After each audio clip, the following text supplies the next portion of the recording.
Welcome to Kunvani's English Express, the art of learning English. Lesson number 6, Future Tense. Hello everyone and welcome back to Kunvani's English Express, the art of learning English. दोस्तों नमस्कार, आदाब, good morning और सत श्री अकाल।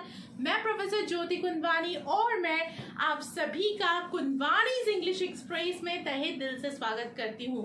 Yes my dear friends, आज हम सीखने वाले हैं फ्यूचर टेंस। किस तरीके से फ्यूचर टेंस के सेंटेंसेस हम लोग कंस्ट्रक्ट करते हैं इंग्लिश लैंग्वेज में और कैसे हम फिर उन्हें वाक्य बनाकर स्पीकिंग में इस्तेमाल करते हैं। ये सारी चीजें हम सीखेंगे बहुत ही आसान तरीके से, लेकिन उससे पहले देख लेते हैं आज के नए इडियोम्स। तो यस माय डियर फ्रेंड्स, आज का सबसे पहला नया इडियोम जो हम सीखने वाले हैं वो है फिट एज फिडल।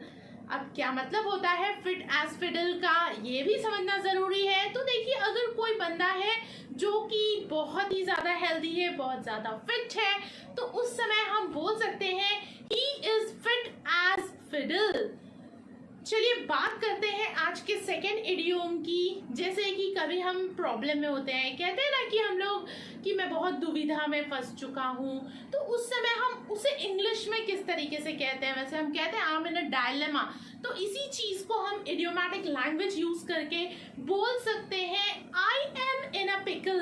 तो यहाँ पर जो मैं इडियोम यूज करी हूँ इन अ पिकल, तो इसका मतलब होता है इन अ डायलेमा।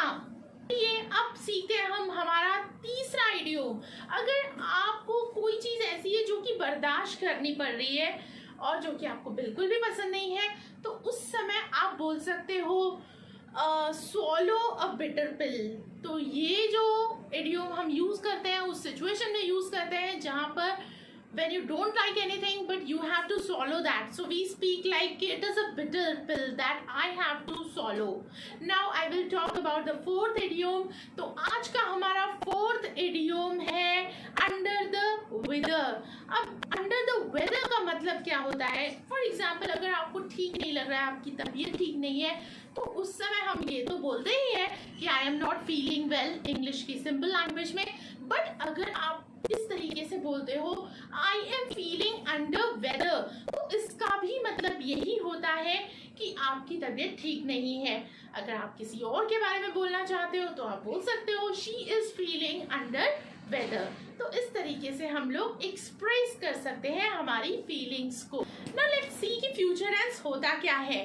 फ्यूचर टेंस मतलब एक ऐसी चीज जिसे आप फ्यूचर में करने वाले हो, या फिर फ्यूचर में वो चीज आप एक्सपेक्ट कर रहे हो कि हो रही होगी, या फिर आप एक्सपेक्ट कर रहे हो कि फ्यूचर में ऐसा हो चुका होगा, या फिर फ्यूचर में कुछ समय से शुरू होकर किसी पर्टिकुलर समय तक वो शुरू रहेगा।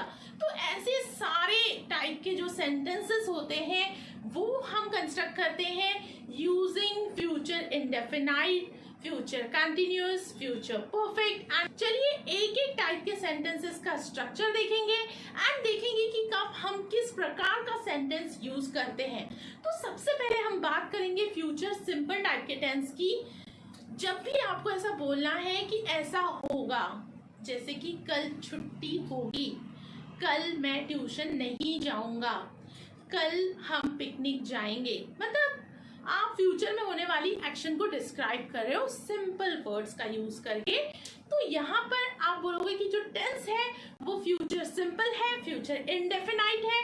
और इस टाइप के सेंटेंस को बनाने के लिए हम लोग यूज करते हैं स्ट्रक्चर सब्जेक्ट प्लस विल और शैल plus main verb in first form plus object.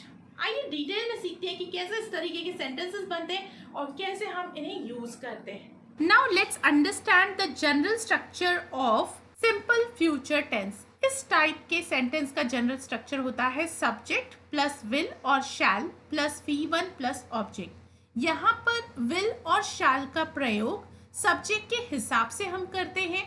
जैसे अगर सब्जेक्ट में I या फिर V है तो उसके साथ हम हमेशा शैल का यूज करेंगे, अदरवाइज बाकी सारे प्रोनाउंस के सामने हम विल का उपयोग करते हैं। बट ऐसा भी नहीं है, समटाइम्स स्पीकिंग में हम विल का भी उपयोग कर सकते हैं आई और वी के आगे। अब देखती हैं इसके example. For example, I shall learn English, इसका मतलब मैं इंग्लिश सीखूंगा। शी विल लर्न इंग्लिश, मतलब वह लड़की इंग्लिश सीखेगी। Now let's talk about future continuous tense। जब भी आप ऐसा एक्सपेक्ट करते हो कि फ्यूचर में ऐसा हो रहा होगा, तो उस समय आप इस तरीके की कंस्ट्रक्शन यूज करोगे। और इस टाइप के सेंटेंसेस बनते हैं सब्जेक्ट प्लस विल बी और शैल बी आप यूज करोगे, प्लस आप मेन वर्ब को आईएनजी लगाओगे। तो ये जो आईएनजी होता है ना, वो सेंटेंस में कंटिन्यूटी शो करता है, एंड ऑब्वियसली प्लस ऑब्जेक्ट। तो अगर आप ऐसा बोलते हो किसी के साथ कि उस समय मैं पढ़ाई कर रहा होगा, तो इस टाइप के सेंटेंस को मैं इंग्लिश में बना सकती हूँ, I will be studying bye that time. तो इस तरीके से हम फ्यूचर कंटिन्यूअस टेंस के सेंटेंस बड़ी आसानी से कंस्ट्रक्ट कर सकते हैं। फ्यूचर कंटिन्यूअस टेंस टाइप के सेंटेंस का जनरल स्ट्रक्चर होता है सब्जेक्ट प्लस विल बी और शैल बी प्लस V1, जिसको हम अप्लाई करते हैं ING प्लस ऑब्जेक्ट। मतलब यहाँ पर आपको हेल्पिंग वर्ब एक तो विल बी यूज करना है या फिर शैल बी यूज करना है, साथ ही साथ मेन वर्ब जो होता है उसको ING अप्लाई करना है कंटिन्यूटी शो करने के लिए। देखिए एग्जाम्पल दिए हुए यहाँ पे, I shall be learning English, मतलब मैं इंग्लिश सीख रहा होगा। She will be learning English, मतलब वह लड़की इंग्लिश सीख रही होगी। They will be learning English, मतलब वो लोग इंग्लिश सीख रहे होंगे। Now let's talk about future perfect tense. जब भी आप एक्सपेक्ट करते हो कि कोई एक पर्टिकुलर चीज फ्यूचर में हो चुकी होगी, तो उस समय आप यूज करोगे फ्यूचर परफेक्ट टेंस। इस टाइप के सेंटेंसेस का कंस्ट्रक्शन होता है सब्जेक्ट प्लस विल हैव और shall have plus main verb, but it is in past participle form plus object. जैसे कि आपको बोलना है कि तब तक मैं ये काम कर चुका होगा, तो आप क्या कहोगे? आप बोलोगे कि I shall have done this task by that time. इस तरीके से आप बोल सकते हो।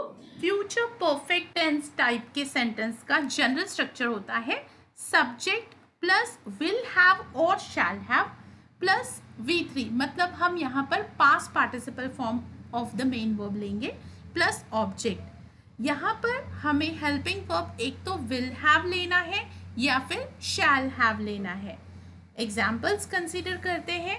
You will have learned English, मतलब आप इंग्लिश सीख चुके होंगे। She will have learned English, मतलब वह लड़की इंग्लिश सीख चुकी होगी।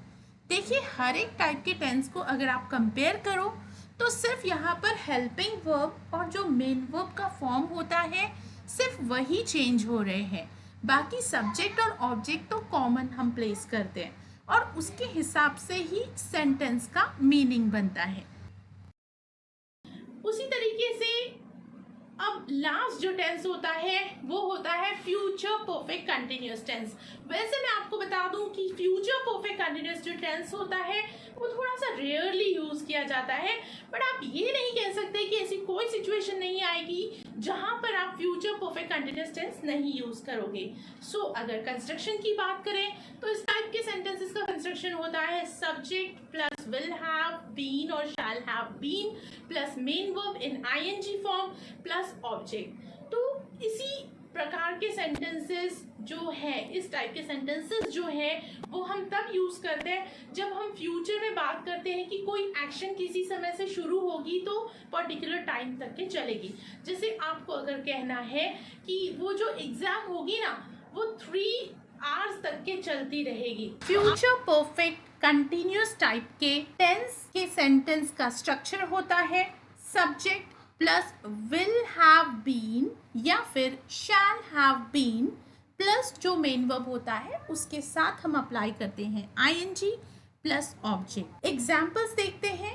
First example is they will have been learning English for few months, मतलब वह लोग इंग्लिश सीख रहे होंगे कुछ 2 महीनों के लिए। उसी तरीके से सेकेंड एग्जाम्पल दिया हुआ है he will have been learning English for few months, वह लड़का इंग्लिश सीख रहा होगा 2 महीनों के लिए. Do like as well as share my video and do not forget to subscribe my channel so that as soon as I post my next video, you will be getting notification. Thanks for watching the video. Stay connected always by keeping pace with the education. Have a nice time.